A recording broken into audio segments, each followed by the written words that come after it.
broadcasting live from the Business RadioX studios in Woodstock, Georgia. It's time for Kid Biz Radio. Kid Biz Radio creates conversations about the power of entrepreneurship and the positive impact that journey can have on kids. For more information, go to kidbizexpo.com. Now, here's your hosts.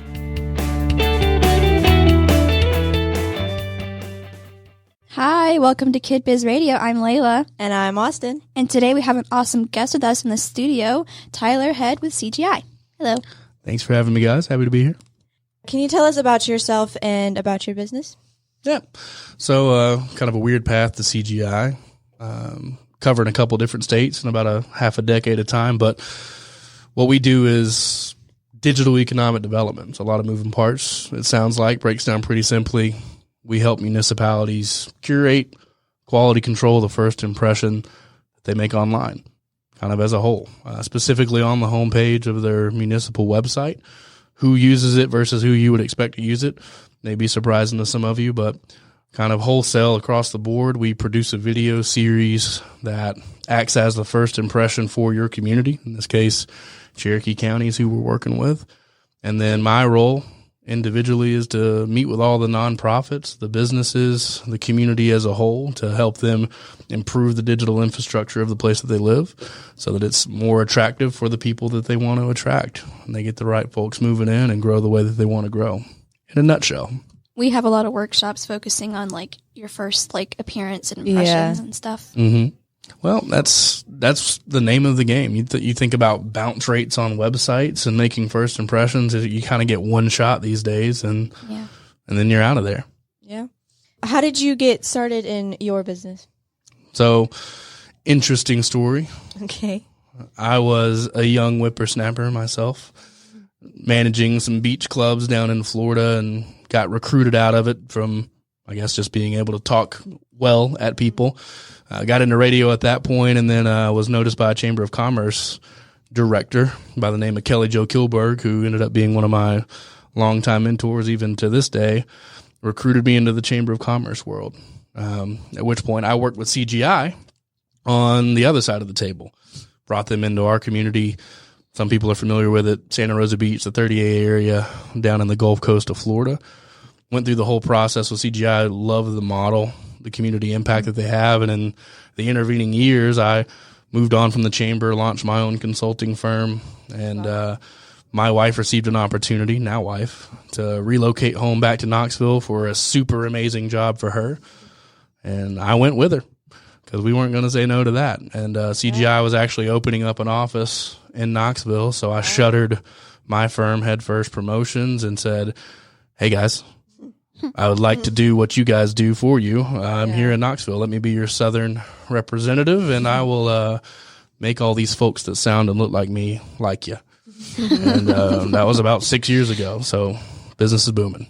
Very, very nice. On your path to becoming what you are now, what have you done to really help you be successful? To speak on mentorship, which is something I helped create within CGI as our first mentorship program that we've had as a company.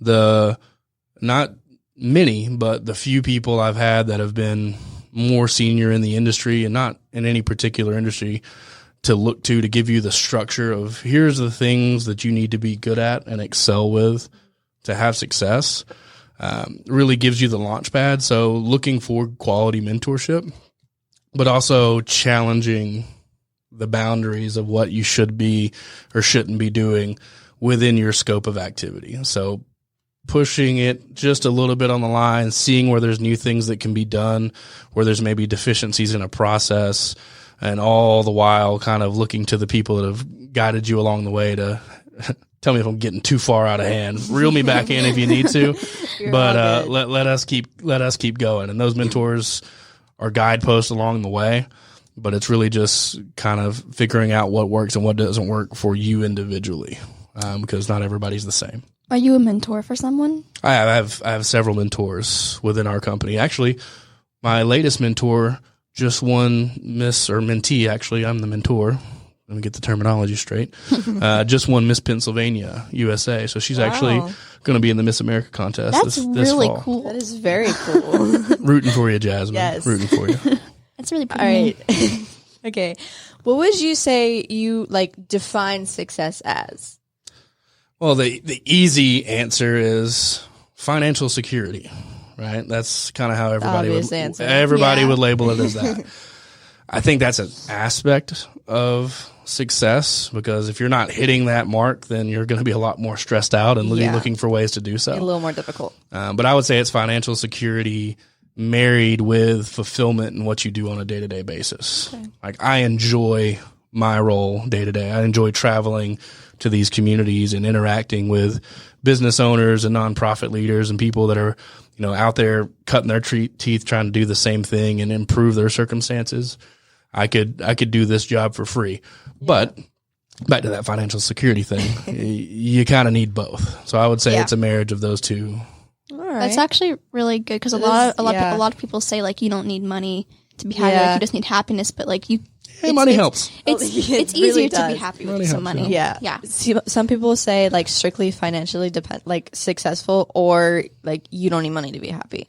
There's no in between answers. You got to have that gray area, because it does. You got to be fulfilled in the day to day. I would probably say this success would be definitely a mix of what you were saying. Money definitely helps, but there's also other ways to be successful without said money in many different aspects of life, whether it's business related or it's just personally. I kind of have a little story, I guess. Okay. In my first expo that I did, I made the least amount of money that I've ever made, but it was my favorite because people were so happy and everybody was talking to each other, and it was really fun. So I didn't make a lot of money, but it was still my favorite one, just because we were all talking to each other and asking each other questions and stuff. Yeah, it was the first one we did, so it was a very fun experience. And you can still have the excitement, and it's the new experience. And that's a benefit of what I do. Is every community is different, so it's always a new type of situation, economic scenario, strengths, weaknesses. So that does keep it fresh for me. So I do think that probably works in my benefit from being able to just be fulfilled day to day. But you have to go and find that kind of excitement, because you can lose sight of it chasing the dollar really, really quickly. Yeah. So it's kind of going back to that marriage between the two, is how do I keep that earnestness as I go through, on a day to day basis? All right. What would you say are maybe some regrets that you have when you were starting up your business? Oh, there's plenty. The first few. A big one, I would say, is there's a lot of negativity in the world today, especially with people that think they know more than you about you. Getting advice from folks. I mentioned mentorship, right? Yes. Everybody wants to tell you what to do in the way that you can do it right. A true mentor is really just sort of a resource for you to help you along, not dictate the terms of what your existence is going to be. And early on, I would use the term yes man a little bit, specifically when I was in radio at first and doing sports talk and talking football and hosting things. They would tell you something that would or wouldn't work based on their experience with it, and that's not necessarily accurate. Maybe I can make it work. Yeah, exactly. Yeah. So letting that negativity, naysaying kind of bleed into my motivation and the goal setting that I was doing, I did a little bit too much of it on the front end, because I was trying to humor the people around me. But everything really started to take off when I just sort of let my, individual nature take over. Trust the people I know I can trust. Everybody else they've got some sort of agency in the game, where you look too good, it may negatively affect them, or, they give you some bad advice that you follow and it reflects back on everybody. Yeah. So I would say stick by your guns, know what you know, seek help from the people that, you can trust with advice. And that's one big one that comes to mind. The next would probably be not sleeping enough. You definitely should get the full 10 hours. 10 hours. That's a lot. It catches up with you over a few years. I know this is Kid Biz Radio. You guys got plenty of energy. Give it 4 or 5 more years. Caffeine becomes a best friend or a worst enemy really quick. Okay. You pretty much answered the next question. So if you have any more, you can say, but do you have any advice for aspiring entrepreneurs to help prevent or kind of lessen the mistakes that you made? Well, obviously get the good sleep. That's an easy Yeah. one. In bed by 10 if you can help it. But the other one's kind of hard because especially when you're in your youth and you're maybe being employed by someone or you're looking to other people to kind of help you along your path, like you're looking for those answers. But kind of keep your North Star is what I would leave you with as far as a way to avoid that type of situation where the negativity can bleed into you a little bit. Know where you're going and know what you're trying to do and let those things kind of ping pong you along the pathway. But don't let it ever knock you off the path. So keeping your North Star, staying on your track, listening to what everybody has to say, but also playing it pretty close to the chest. Like don't let anybody sway you one way or the other until you've really thought it through from your perspective. And that is something that's hard to do when you're younger because you don't have the experience to fall back on. That just comes with time. There's no way around it. You've gotta make mistakes and screw it up sometimes. But you learn from that. Just don't ever let anybody else be the one that knocks you off the path. Listen, but then form your own opinion. Exactly. Yeah. My mom tells me that a lot. Anyway. It's a good reason. Good mom. So we've been talking a lot about the past. Now on to the future. Do you have any future goals for your business? Yeah, absolutely. With CGI, we've been around for a while now. We cover the whole country, so we've got a decent amount of scale. One thing we need to do better at is having people understand who we are on the front end of things, instead of kind of having to have a 45-minute long conversation with me and be like, oh, this makes sense. We do a better job of situations like this, conversations like this, really putting out our good work to the country, working with thousands of communities and hundreds of thousands of businesses. At this point, all the local nonprofits in the community work with us, at no cost. We're a resource for every single organization in this community to look to. And it's not even anything that necessarily has to be paid for on the front end. Every business I meet with gets a complimentary audit of their entire online presence. So here's where you're strong. Here's where you're weak. Here's where you can develop. Here's where you can do things on your own. Here's where we can maybe help you. And a lot of communities aren't aware of that. And so my big goal over the next 3 to 4 years is to transition us to being more in the forefront of our projects rather than just being the facilitator on the back end, which is sort of by designation, we're a third-party complementer. So we do things that a municipality can't do because of conflict of interest or legal, things that could happen by, selective favoritism in communities. But we do a really, really good job at it. And I think that needs to be pushed more to the forefront. That way, situations like this occur more. People reach out to me. I get phone calls, and I don't have to individually pop up and say, hey, my name's Tyler with CGI. Heard a lot about you. Would like to have a meeting. Yeah.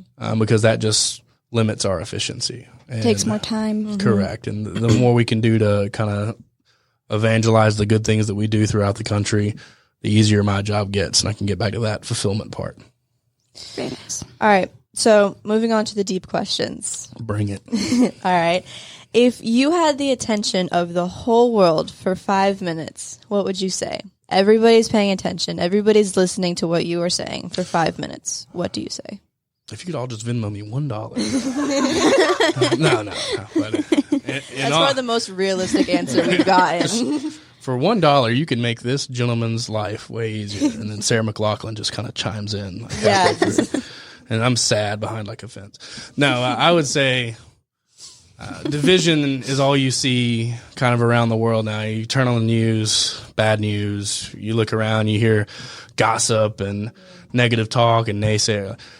Everybody is making it up as they go along for the most part. We have way more things in common as humans than we have things different between us. Share a meal. Don't recognize that. Yeah, share a meal. Get together in a room with people you maybe don't get along with. You'll see the commonalities in your life.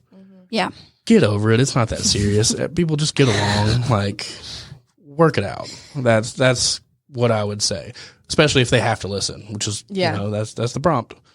So if they want to take something to heart, it's just play nice, get along, share a drink, share a meal. You guys will be fine. I would probably fix the world if you actually got to say that.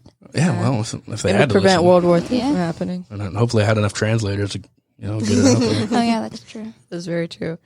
Okay, if you woke up tomorrow without your business, everything was gone, what would be your first steps to recovery, or would you try to recover? I mean, my skill set, what I bring to conversations and my role as a consultant, I think is going to be in need either way, whether my company existed or not. You know, if the office disappeared tomorrow, the people that are out there in the country, the business owners, entrepreneurs that are trying to figure out how to, you know, they're really good at this thing that's their day-to-day life, and there's all the other things that surround that and that supplement that or don't. I think I would be fine based on what I'm able to bring to the table and help them with.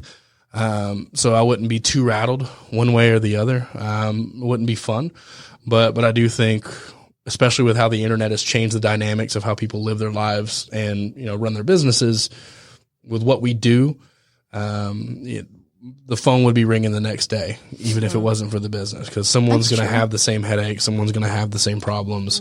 They're going to have the thing they're trying to work towards from a goal standpoint. And I would still be able to help them there. So it wouldn't be the big box shop that we are now, but it would still be me just in the trenches helping them out the best that I can. You talked about how technology changed all that. Do you think your company will change with the evolution of technology? We have been very good about staying in front of the tides of technology.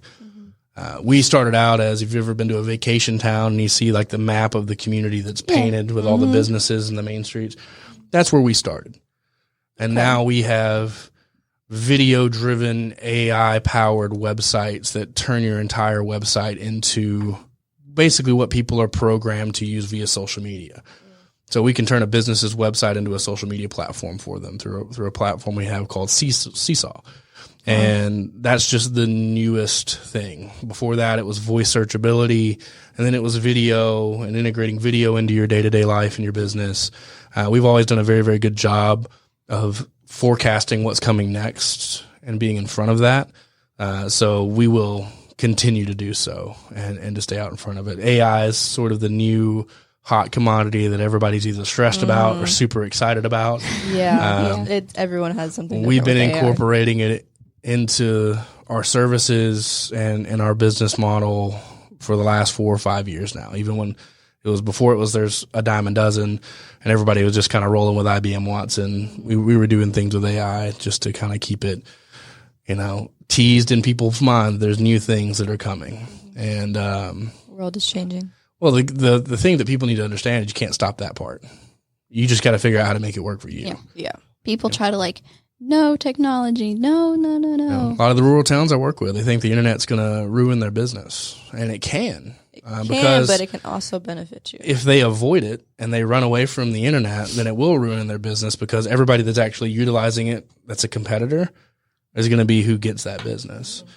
And so I'll meet with 80, 90-year-old, fourth-generation owned, family-owned businesses who have never done anything with the internet at all.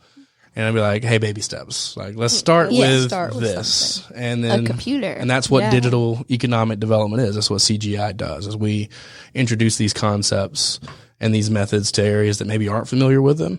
A lot more so now are, and, you know, it's normal day-to-day business, but I still find areas every now and then where, wow, we didn't know this worked this way, or I didn't know I could do this. Really and it's exciting it's exciting to bring that kind of stuff to the table and see their eyes light up. It's like a little kid on Christmas, except they're, you know, my great-grandparent age. Yeah, it's besides the point. Okay. All right, so we're going to do a quick this or that, like, sort of speed round questions. Super fun and, like, yay. So we're going to be, like, two different options, and you're going to say it really quickly, like, no thinking about it, okay? I'm good at not thinking. Okay. All right, here we go. Cats or dogs? Have both. Cats. Spider-Man or Batman? Batman. Books or movies? Books. Long shot. Waffle or curly fries? Curly. Mountains or the beach? Lived in both. Would say beach at this point. Sweet or salty? Salty. Savory guy. Chocolate or fruity candy? Chocolate. Cake or pie? Pie. Specifically key lime. Yes. All right, very good answer. Okay. Low or high-rise jeans? Lived through the 2000s, so saw the low-rise phase. Asked my wife. Would probably have to say high-rise at this point without getting in trouble with her. Probably a good answer. Comedy or horror, like any movie, book, anything? What about a comedy horror? Those are really good. Yeah? Jordan Peele. But I would say comedy off the front end. All right. Nice. Okay. All right. So those were just some quick, fun little questions. Thank you, Tyler, for hanging out with us today. We really appreciate it. Can you tell everyone how they can get in touch with you and check out what you're doing currently? Yeah, well, I appreciate you guys having me. It's super fun. I'd like to talk to you guys again, but easy way to get in touch with me. My name's Tyler Head with CGI Digital. You can schedule time with me if you're curious about this. We are working with Cherokee County, so everyone that's probably listening to this has some sort of interest in Cherokee County. Calendly.com/CGI Tyler, or go to CGIdigital.com. It'll be harder to find me there, but you can use the Calendly link that I just gave you to set up time with me. Other than that, I'm always around. Someone's probably interacted with me that you know. Just ask your friends, and we'll be talking to you soon. All right. Fantastic. Well, we enjoyed our time with you today, and we know our audience will get so much out of hearing your story. Thanks for listening, and we'll see you on the next one.